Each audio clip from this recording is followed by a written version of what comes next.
Who's to blame for college being too expensive? Tuition that students pay to attend a private college these days is just way too expensive. How is it possible for a student to attend college without some sort of loan?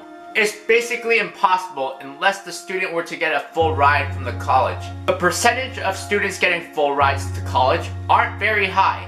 Today, the most expensive colleges are the private elite colleges at $68,000 per year. According to Forbes, the projected cost of attending a private elite college from 2018 to 2021 could soar as high as $334,000 for a 4-year degree. The national average cost of attending a 4-year public college is over $28,000 per year. Cost of attending a private 4-year college is over $59,000 per year. By the way, this is just the tuition. Room and board, meal plans, books, and supplies are not included yet. Let's just try to calculate how much a private college would cost per year. Let's use $59,000 as our tuition because that's the national average. Books will likely cost over $1,200. In most colleges, you are required to live on campus the first year. More than likely, you are going to spend at least 2 years living on campus. Most people decide to rent an apartment the 3rd year. They will find a group of friends to rent the apartment with and then split the bill that way. Living off campus can be way cheaper. Also, after the first year, you have the option of not purchasing a meal plan. The first year is definitely the most expensive because you have to pay tuition, room and board, meal plan, books and supplies. Your first year at the college would be over $70,000. Assuming you're living on campus another year, so that's $140,000 for 2 years. Let's say your 3rd and 4th year you decide to live off campus with a bunch of friends. You'll save some money on room and board, but you'll still have to pay rent. Let's say you live together with a group of 3 friends. Depending on where you live, the cost of the rent could vary. For example, if you're living in California, the cost of rent could be very expensive.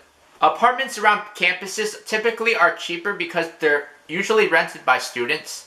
Let's say the apartment costs $1,600. Let's say the rent is $1,600. You split that amongst 3 people, that's $533.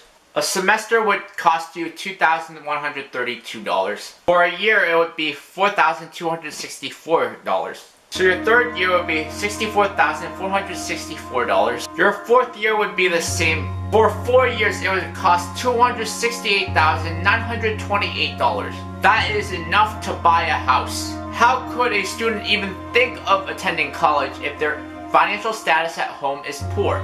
They can always take the cheaper route and attend the state school, but some are dedicated to a certain major that is only offered in a certain school. Either that, or they just really like a certain school. If this is the case, you should probably want to apply for financial aid. Fast forward to after students graduate from their college, they are stuck with a boatload of loans that they need to pay back. Even if they find a job coming out of college, it would cost 5 to 10 years to pay off their student loans. If it takes 5 to 10 years to pay off your student loans, when will you actually have money to save up for retirement? How long will it take the students to buy a house? There are so many questions involved with this topic, but not enough answers. Who is to blame for college being too expensive? What can we do to fix it? Colleges are to blame for colleges being too expensive.